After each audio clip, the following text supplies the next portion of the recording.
তো হযরত ইব্রাহিম বিন আদম বাইতুল মুকাদ্দাসের ভিতরে নামাজ পড়তেছেন।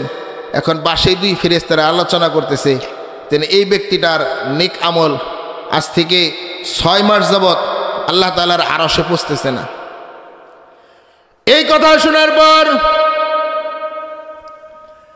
ফেরেশতারা যখন আলোচনা করতেছে, এই যে এই ব্যক্তি আজকে 6 মাস যাবৎ কি করতেছে, ইবাদত বন্দেগী করতেছে, ইবাদত বন্দেগী আল্লাহ তাআলার আরশে বসতেছে না, আসমানের ভিতরে যে সেরা দুজুইলা রইছে। আউযু বিল্লাহি মিনাশ শাইতানির রাজীম। বিসমিল্লাহির রহমানির রহিম। والذين إذا فعلوا فاحشة أو ظلموا أنفسهم ذكروا الله فاستغفروا لذنوبهم ومن يغفر الذنوب إلا الله وقال رسول الله صلى الله عليه وسلم الكيس من دان نفسه وعمل لما بعد الموت أو كما قال عليه الصلاة والسلام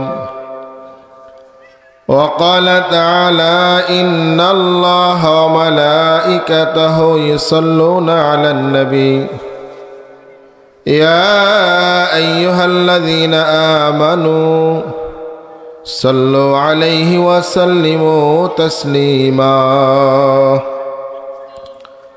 اللهم صل على محمد وعلى آل محمد كما صليت على إبراهيم وعلى آل إبراهيم إنك حميد مجيد اللهم بارك على محمد وعلى آل محمد كما باركت على إبراهيم وعلى آل إبراهيم إنك حميد مجيد بلغ العلا بكماله كشف الدجى بجماله حسنت جميع خصاله صلوا عليه وآله যে মানুষ মানুষের বেদনায় কেঁদেছিলেন জীবন মদিনায়,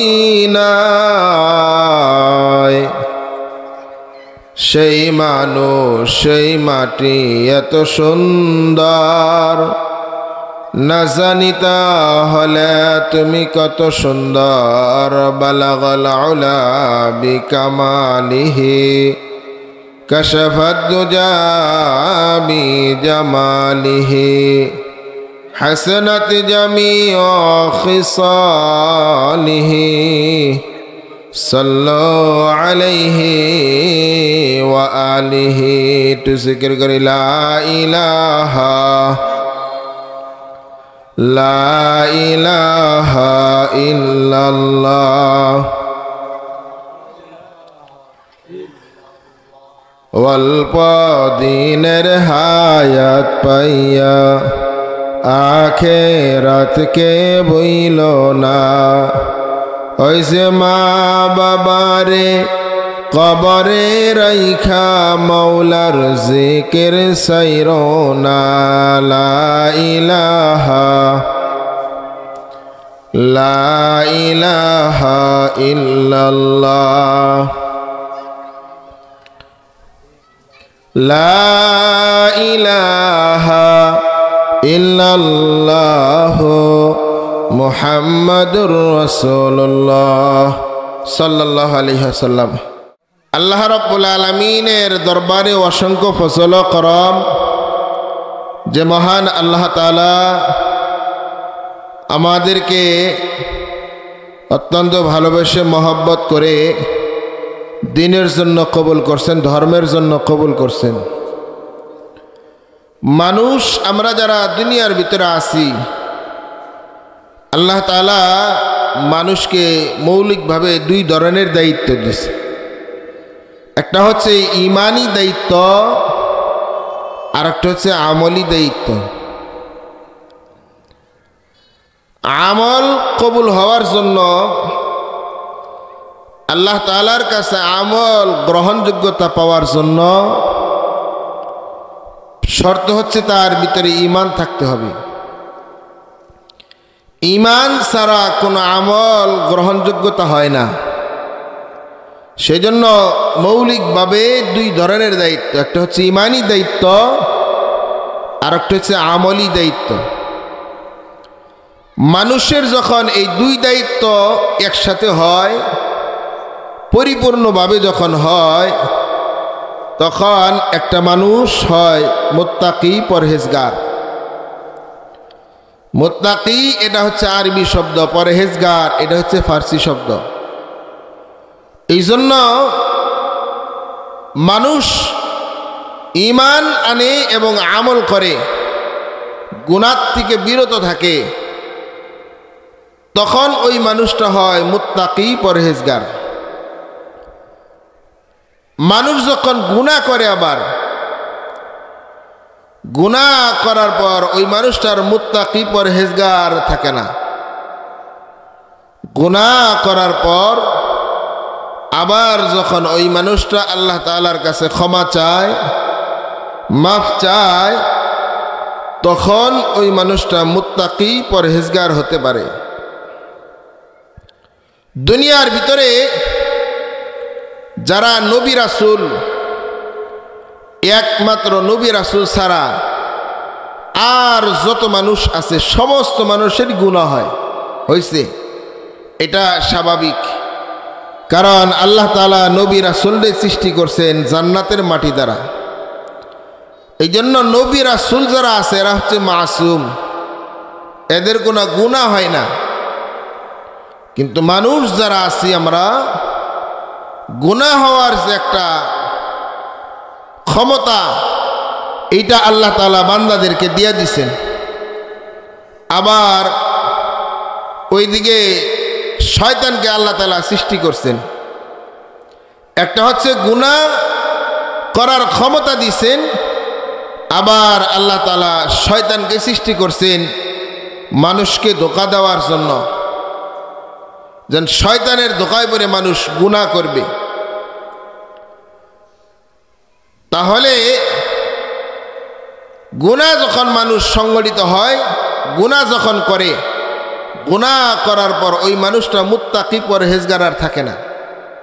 কারণ আল্লাহ তাআলা আমাদেরকে সৃষ্টি করছেন আর গোলামি করার জন্য। আল্লাহ বলেন, ওয়ামা খলাকতুল জিন্না ওয়াল ইনসা ইল্লা লিয়াবুদুন, জিন আর ইনসানকে আমি সৃষ্টি করছি একমাত্র আমার গোলামি করার জন্য, আমার দাসত্বগিরি করার জন্য।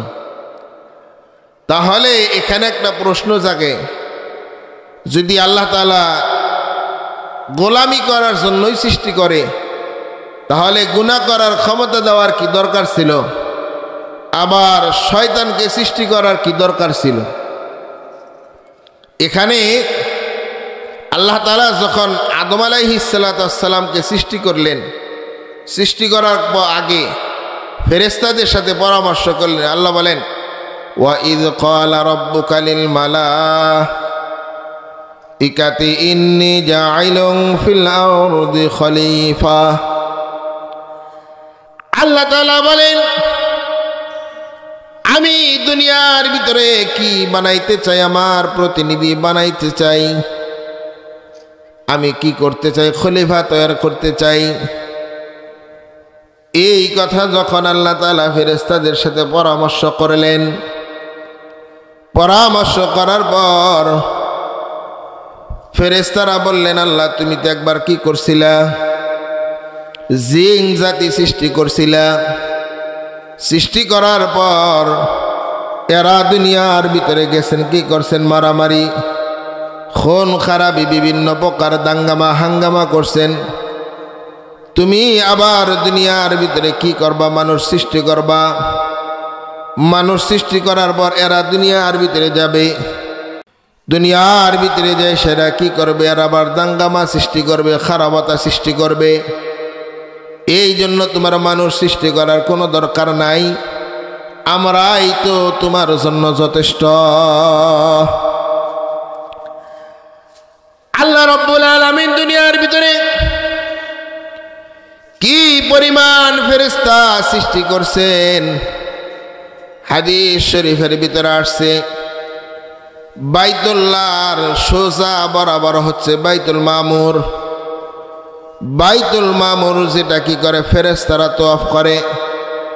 কিতাবের ভিতরে আসছে প্রত্যেক দিন ওই বাইতুল মামুর ৭০,০০০ ফেরেশতা তওয়াফ করে।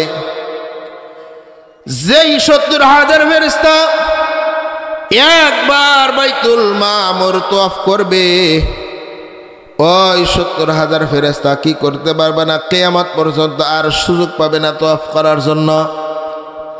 এই জন্য বুঝেন তাহলে আল্লাহ তাআলা ফেরেশতা কি রকম সৃষ্টি করছে।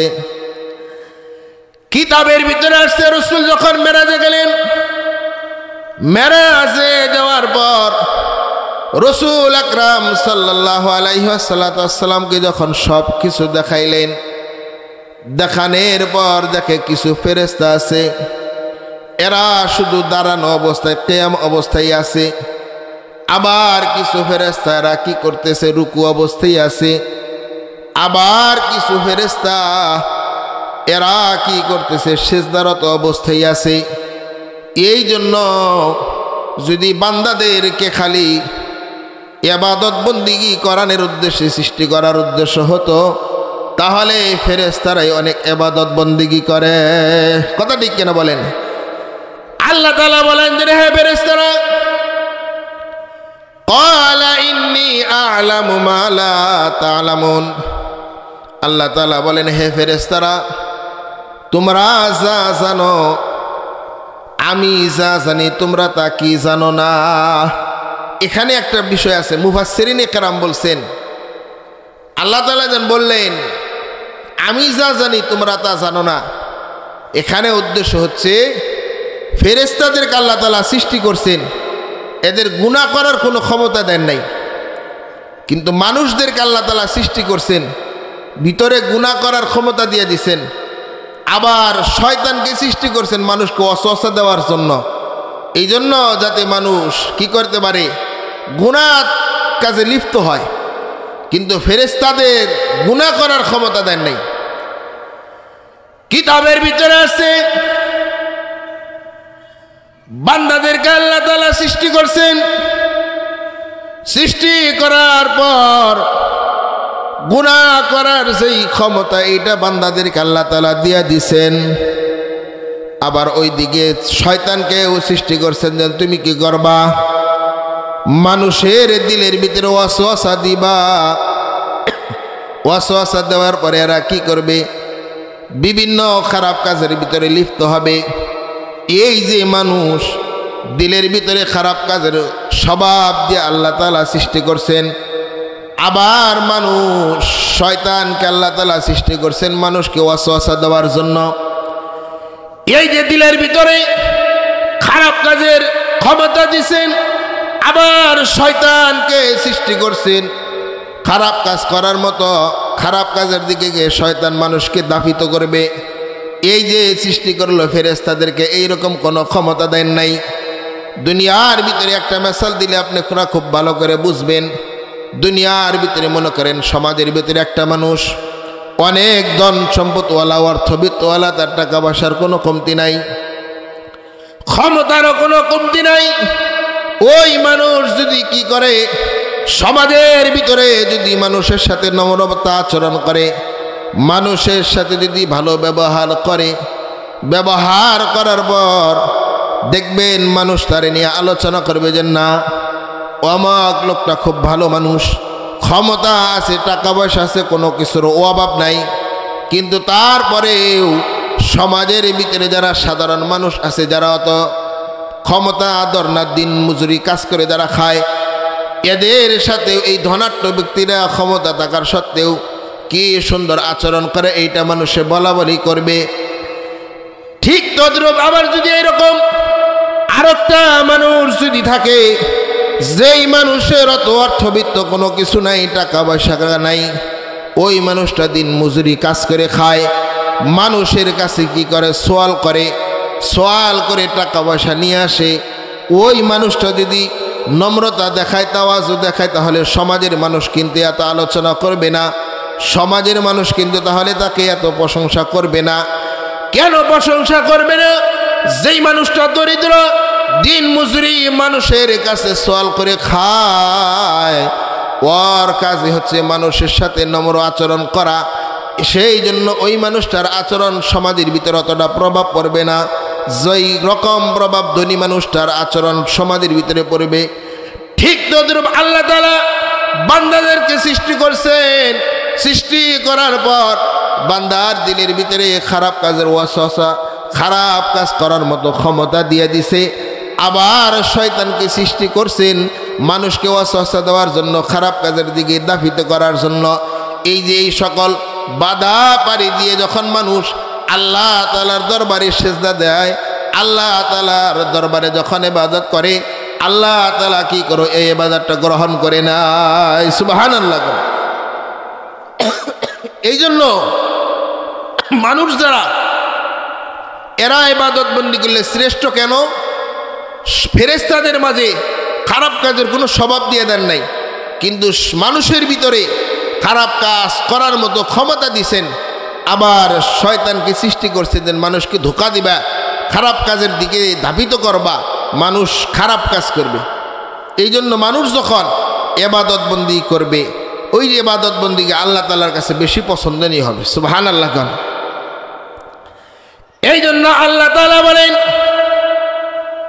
দুনিয়ার ভিতরে যদি কোন মানুষ শয়তানের ওয়াসওয়াসায় পড়ে, দিলের ওয়াসওয়াসা পড়ে, নফসের তাড়নায় পড়ে, দুনিয়ার ভিতরে যদি কোনো মানুষ খারাপ কাজ করে, আল্লাহ তাআলার নাফরমানি যদি কাজ করে, আল্লাহ তাআলার নাফরমানি কাজ করলে, আর যদি ওই মানুষটা কি করে আল্লাহ তাআলার কাছে ক্ষমা চায়, আল্লাহ তাআলার কাছে ক্ষমা চাইতে দেরি, আল্লাহ মাফ করতে দেরি হবে না। সুবহানাল্লাহ। যারা মুমিন পরহেজগার, এরা দুনিয়ার ভিতরে খারাপ কাজ করে ওইটার ভিতরে অটল থাকতে পারে না। কেন? কারণ সে হচ্ছে মুমিন পরহেজগার।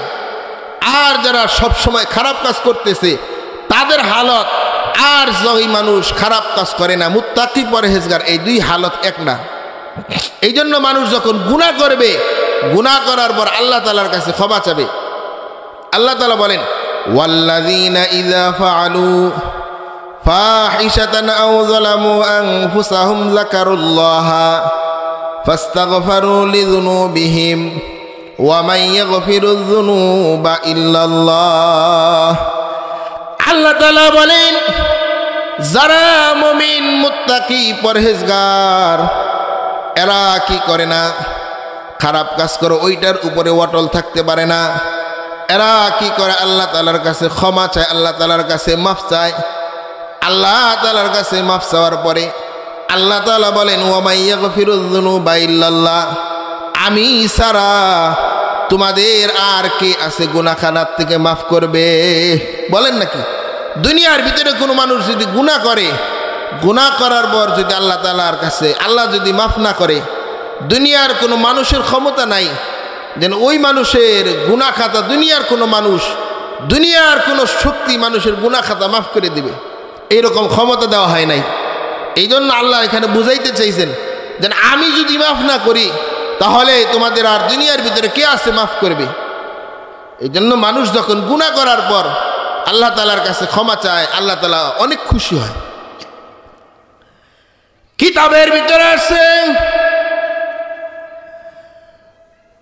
একটা মানুষ উটের ভিতরে তার সরু সামান খাদ্য খানা যা কিছু আছে, এগুলা সব কিছু খাদ্য খানা নিয়ে মরুভূমির ভিতরে কি করছেন, এক সফরে গেছেন। সফরে যাওয়ার পর ওই মানুষটা কি হয়েছে, ক্লান্ত হয়ে গেছে। ক্লান্ত হওয়ার পর মরুভূমির ভিতরে একটা গাছ পড়ছে, ওই গাছের মধ্যে তার যে গোড়া ছিল, ওই তার যে উট ছিল, উটের খাদ্যখানা সহ ওই গাছের ভিতরে গাছের সাথে লটকে বাঁধছে। বাঁধার পর ওই গোড়াটা উট ওই জায়গায় রয়েছে। লোকটা ক্লান্ত হয়ে গেছে। ক্লান্ত হওয়ার পর গাছের শিকড়ের ভিতরে কি করছেন, মাথা দিছেন। মাথা দিয়ে যখন ঘুমিয়ে গেছেন, ঘুম থেকে যখন ওই লোকটা উঠছে, উঠার পর দেখে এই যে এই মানুষটা ঘোড়া নিয়ে আসছিল, খাদ্য খানা নিয়ে আসছিল, উট নিয়ে আসছিল। এই উট খাদ্য খানা সহ যা কিছু আছে সব সহজেতে কোন জায়গায় যেন হারিয়ে গেছে, ওই জায়গা আর নাই। মরুভূমির ভিতরে লোকটা কি করলেন, কোন জায়গায় খুঁজবে আর কোন জায়গায় পাবে। লোকটা হতাশ হয়ে গেল। আমার তো এখন আর মৃত্যু ছাড়ার পদ্ধতি দেওয়ার কোনো পথ নাই। আমি যেই সমস্ত খাদ্যখানা নিয়ে আসছি, এই খাদ্যখানা কি হয়েছে, সব সহত আমার যে সামান ছিল, আমার উট ছিল, এই উট সব কিছু নিয়ে এত হারিয়ে গেছে, চলে গেছে। এখন আমি কোথায় যাব? আমার তো দ্বিতীয় আর কোনো যাওয়ার মতো কোনো জায়গা নাই। লোকটা চিন্তা ফিকির করলো, আমার এখন নির্ঘাত মৃত্যু ছাড়া, আমার মরণ ছাড়া আর দ্বিতীয় আর কোনো পথ নাই।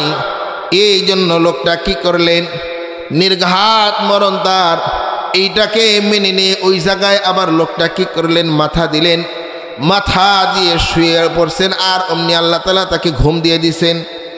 ঘুম থেকে সজাগ হওয়ার পর ওই লোকটা দেখে আমার যে উঠছিল, উঠের ভিতরে যেই খাদ্যখানা ছিল, এগুলা সব সহ ওই জায়গায় উপস্থিত। দুনিয়ার ভিতরে যদি কোনো মানুষ সে যদি বুঝতে পারে আমি এখন যেই জায়গায় আছি, এই জায়গার থেকে আমার আর বাঁচার কোনো পথ নাই, নির্ঘাত মৃত্যু, আমি এই জায়গার থেকে আর বাঁচতে পারবো না, এই রকম কোনো জায়গায় যদি দুনিয়ার কোনো মানুষ আটকে যায়, যদি ওই জায়গায় আবদ্ধ হয়, তাহলে ওই জায়গার থেকে যদি ওই মানুষটা ফেরত পায়, তাহলে বুঝলেন কি পরিমাণ খুশি হইতে পারে। ঠিক তদ্রূপ ওই মানুষটা নির্ঘাত মৃত্যু, আমার আর মরণ ছাড়ার কোনো পথ নাই। এই জন্য ওই লোকটা কি করছেন, ওই জায়গায় শুয়ে পড়ছেন। শোয়ার পর দেখে ঘুম থেকে যখন আবার সজাগ হয়েছে, সজাগ হওয়ার পর দেখা আমি যে উট নিয়ে আসছিলাম, যে খাদ্যখানা নিয়ে আসছিলাম, এগুলা সব এই জায়গায় আবার উপস্থিত। এই জায়গায় আল্লাহ তাআলা আবার উপস্থিত করে দিছেন। লোকটা কি পরিমাণ খুশি হয়েছেন। খুশি হওয়ার কারণে লোকটার তো বলা দরকার ছিল, আল্লাহ তুমি আমার মনিব, আমি তোমার গোলাম, এই কথা বলা দরকার ছিল। কিন্তু এই কথা না বলে লোকটা খুশিতে তার জবান দ্বারা আল্লাহ বাহির করে দিছে, আল্লাহ আমি তোমার মনিব আর তুমি আমার গোলাম। কিতাবের ভিতরে আছে এই যে এই লোকটা যেই পরিমাণ খুশি হয়ে আল্লাহ তাআলাকে বললেন, আল্লাহ তুমি আমার গোলাম, আমি তোমার মনিব।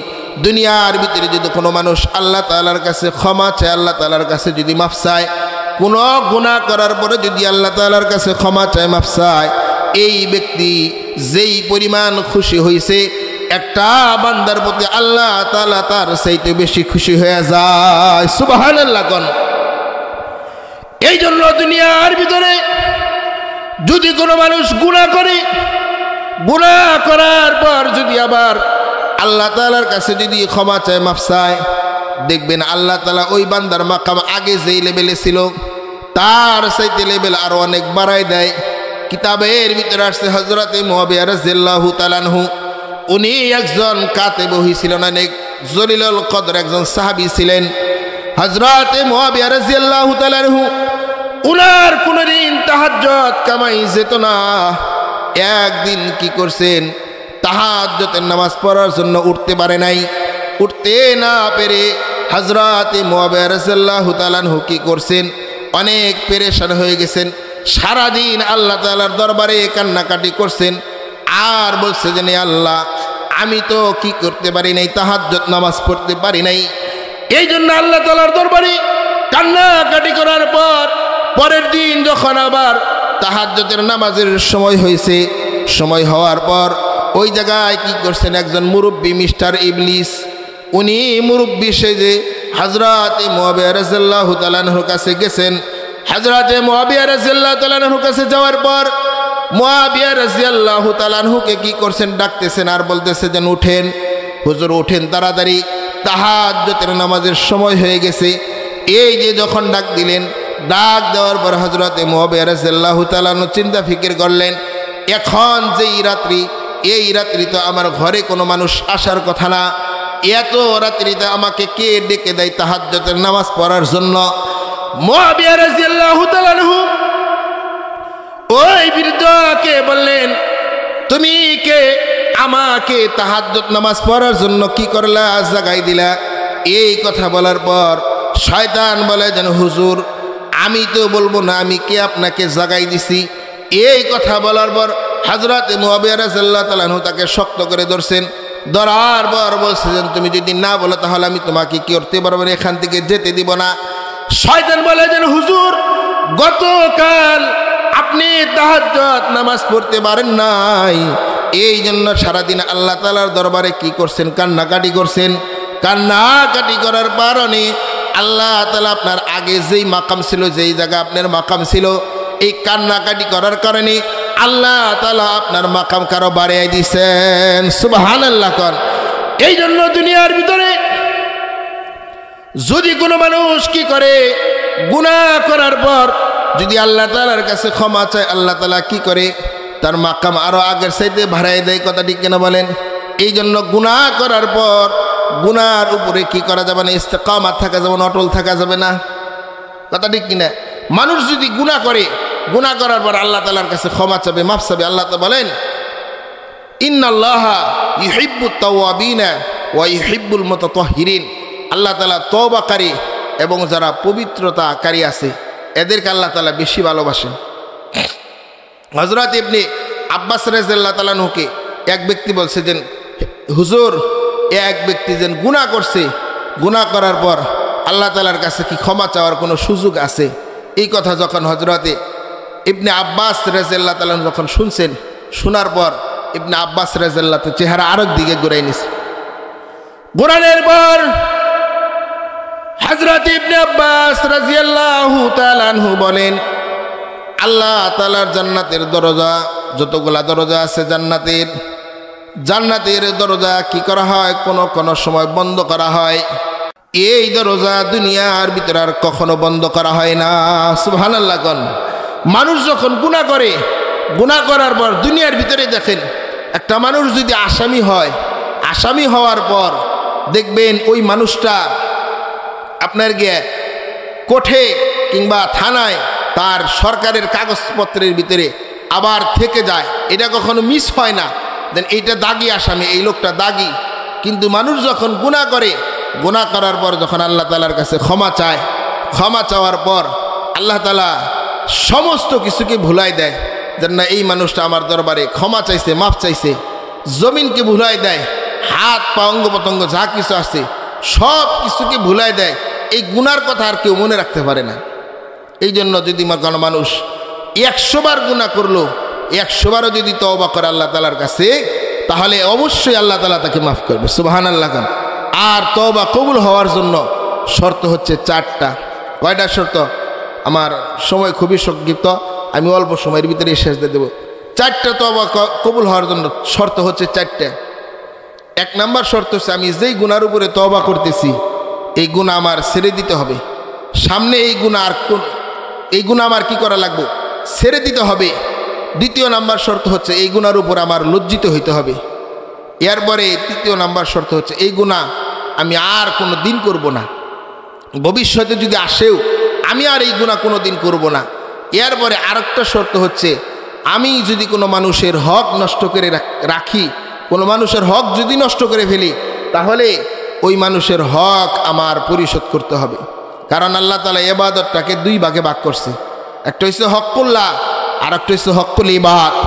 হকুল্লাহ এটা হচ্ছে আল্লাহর হক, এটা আল্লাহ চাইলে মাফ করলেও করতে পারে। কিন্তু হকুল ইবাদ যেটা, এটা হচ্ছে বান্দার হক। এইটা যদি বান্দা মাফ না করে তাহলে আল্লাহ তাআলা মাফ করবেন না। এই জন্য আমি আরেকজনের টাকা মাইরে নিয়া আল্লাহ তাআলার কাছে ক্ষমা চাবো, হবে না।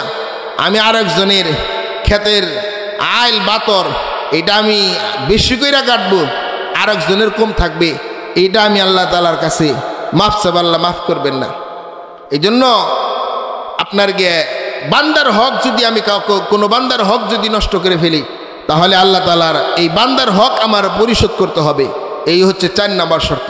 হযরত ইব্রাহিম বিন আদম মসজিদে আকসার ভিতরে আপনার গিয়ে ইবাদত বন্দি করতেছে, নামাজ পড়তেছে। যারা বুজুর্গানে দিন থাকে এদের অন্তর খোলা হয়ে যায়, কাশফ হয়। তো হযরত ইব্রাহিম বিন আদম বাইতুল মুকাদ্দাসের ভিতরে নামাজ পড়তেছেন। এখন পাশেই 2 ফেরেশতারা আলোচনা করতেছে, তেন এই ব্যক্তিটার নেক আমল আজ থেকে 6 মাস যাবৎ আল্লাহ তাআলার আরশে পৌঁছতেছে না। এই কথা শোনার পর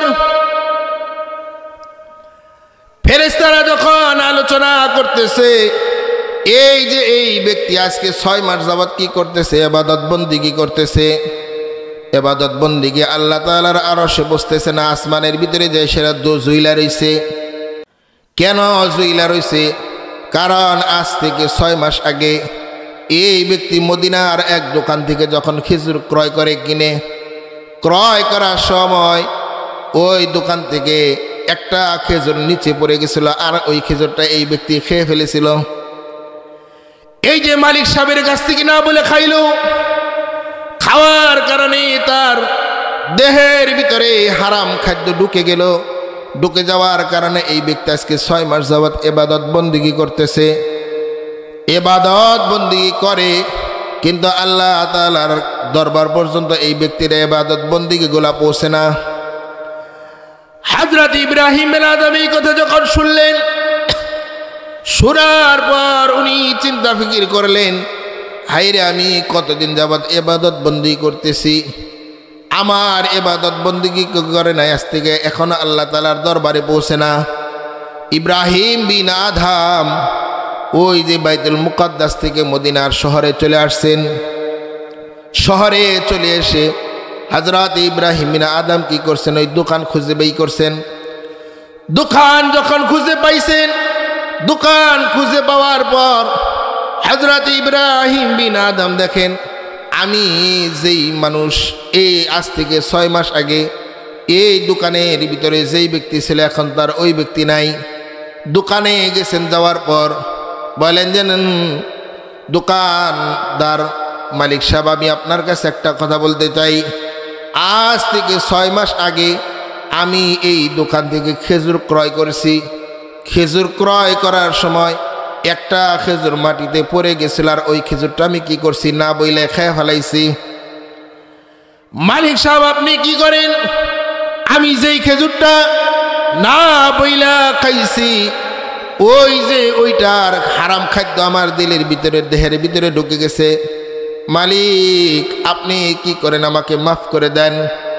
এই কথা যখন বলছেন, বলার পর বলেন, হুজুর আপনি ঠিকই বলছেন, আজ থেকে 6 মাস আগে এই দোকানের মালিক ছিল আমার বাবা কিছুদিন আগে এই দুনিয়ার বাড়ি ছেড়ে চলে গেছে। এই দুনিয়ার বাড়ি ছেড়ে চলে যাওয়ার পর আমাদের যেই সমস্ত খেজুরের যেই সমস্ত মাল সামানা ছিল, এগুলা সব কি করছে, আমরা পুঙ্খানুপুঙ্খানুভাবে একটা একটা ভাগ করছি। ভাগ করার পর আমার বাগে যেই খেজুরগুলা পড়ছে, ওই খেজুরটা আমি রাখছি।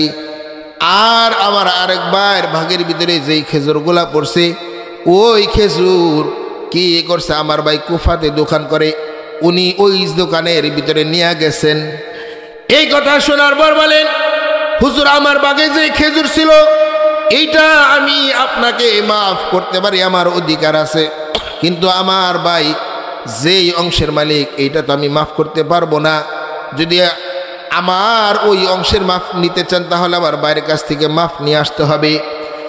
ইব্রাহিম বিন আদম যখন এই কথা শুনলেন, শোনার পর কুফাতে চলে গেছেন। কুফাতে চলে যাওয়ার পর যেই ঠিক ঠিকানা দিয়ে দিয়েছিল, ওই ঠিকানা অনুযায়ী দোকানদারকে খুঁজে বাহির করছেন। বাহির করার পর সমস্ত বিস্তারিত ঘটনা যখন খুলে বলছেন, খুলে বলার পর বলেন যেন, হুজুর আমার বাগে যে অংশ ছিল আমি আপনাকে মাফ করে দিলাম।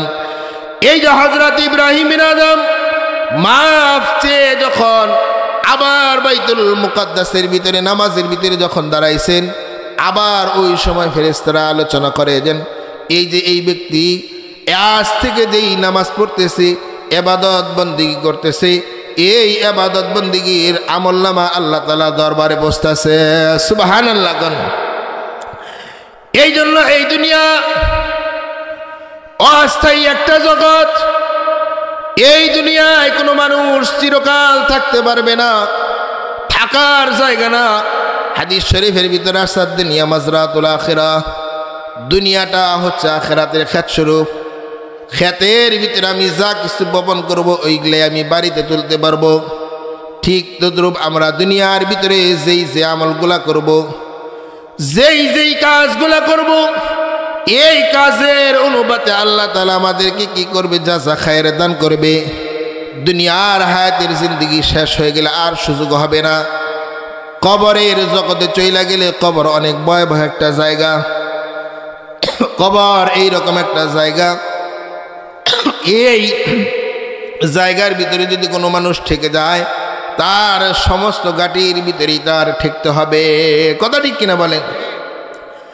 হযরত আবু যর গিফারি রাদিয়াল্লাহু তাআলা আনহু, ফাতেমা রাদিয়াল্লাহু তাআলা আনহা যখন ইন্তেকাল করলেন, এই দুনিয়া ছেড়ে যখন চলে গেলেন, চলে যাওয়ার পর হযরত আবু যর গিফারি রাদিয়াল্লাহু তাআলা আনহু বলেন, হে কবর, তুমি কি জানো তোমার মাঝে আজকে কে আসতেছে? বলে, আমার মাঝে কে আসতেছে? তোমার মাঝে আসতেছে যিনি হবে জান্নাতের ভিতরে মহিলাদের সর্দারনি, যাকে আল্লাহ তাআলা সৃষ্টি না করলে আসমান জমিনে কোনো কিছু সৃষ্টি করতেন না। তার সবচেয়ে আদরের কন্যা ফাতেমা রাদিয়াল্লাহু তাআলা আনহা, যিনি হবেন ইমাম হাসান হুসাইনের জান্নাতের ভিতরে সর্দার। হাসান হুসাইনের মা কবর ডাকতে বলে, হে আবু যর, আমি রাসূলের আদরের দুলালিকে চিনি না, জান্নাতের ভিতরে সর্দারনি হবে আমি তাকে চিনি না। আমি তাকে চিনি যার ঈমান আর আমল ভালো আছে, আমি তাকেই শুধু চিনি। হাদিস শরীফের ভিতরে আছে, মানুষকে যখন কবরের ভিতরে রাখা হয়, কবরের ভিতরে রাখার পর যার আমল ভালো হবে ওই মানুষের সাথে কি করে? কবর মুআনাকা করে। প্রত্যেকটা মানুষের সাথে কবর মুআনাকা করে। প্রত্যেকটা মানুষকে কবর কি করে? চাপ দেয়। চাপ দেওয়ার পর যার আমল ভালো এর সাথে মুআনাকাটা হয় ওইভাবেই যেই রকম দুনিয়ার ভিতরে একটা মানুষ আর একটা মানুষের সাথে মুআনাকা করে। আর যার আমল খারাপ হবে এই মানুষের সাথে কবর এই রকম ভাবে চাপ দেয়। কিতাবের ভিতরে আসছে এক পাজরের হাড় আর এক পাজরের ভিতরে এইভাবে ঢুকে যায়। এই জন্য এই যে কবরস্থানের উদ্যোগে মাহফিল আজকে, আমরা এই হায়াতের জিন্দিগি কয়দিন আমাদের জিন্দিগি হবে, এখনো সময় আছে। আমরা আল্লাহ তাআলার কাছে ক্ষমা চাই, ক্ষমা চাই আল্লাহ তাআলার কাছে, মাপ চাই, মাপ চাই। আল্লাহ এবং আল্লাহ রসুলের যে বিধান আছে এই বিধান মোতাবেক আমি আমার জিন্দিগি চালাই। যদি তা না চালাই দেখবেন আপনার আমার হায়াতের জিন্দিগি শেষ হয়ে যাবে। শেষ হয়ে গেলে আবার আমি আল্লাহ তাআলাকে বলবো যেন আমাকে আবার দুনিয়ায় পাঠান, এক সেকেন্ড সময় দিবে না। সেজন্য আমার এখনও সময় আছে। আমরা যারা আসি এই দুনিয়ার ভিতর অস্থির একটা জায়গা, থাকার জায়গা না। কোন সময় মালাকুল মউত এসে যাবে, রুহুটা আমার কবজ করে নিয়ে যাবে। কবর অনেক ভয়াবহ একটা জায়গা। এই জায়গায় যদি কোনো মানুষ ঠেকা যায় তার সমস্ত ঘাটির ভিতরে তার ঠেকতে হবে। হাসরের মাঠ অনেক ভয়াবহ একটা জায়গা। এই জন্য আমরা পরকালের শুরু হবে তার শেষ হবে না। পরকালের কি হবে? শুরু হবে আর শেষ হবে না। এই দুনিয়ার সৃষ্টি হয়েছে, একদিন শুরু হয়েছে, এই দুনিয়া আবার ধ্বংসও হবে।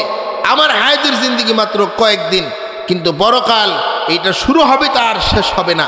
সেজন্য আমরা পরকালের কথা চিন্তা ফিকির করে পরকালের জন্য আমি কি সঞ্চয় করলাম, আমি কি পাথেয় অর্জন করলাম, এইটা কি কখনো আমি চিন্তা ফিকির করছি? ঠিক আছে, সেজন্য আমরা এখনও সময় আছে যারা দুনিয়ার ভিতরে আছি, আমরা আল্লাহ তাআলার কাছে ক্ষমা চাই, মাপ চাই। আল্লাহ তাআলার কাছে ক্ষমা চাইলে, মাপ চাইলে আল্লাহ তাআলা অনেক বেশি খুশি হয়। এই জন্য এখনও সময় আছে। আমরা যারা এখনও দুনিয়ার ভিতরে আছি, যারা আমরা আল্লাহ তাআলার কাছে ক্ষমা চাই, মাপ চাই।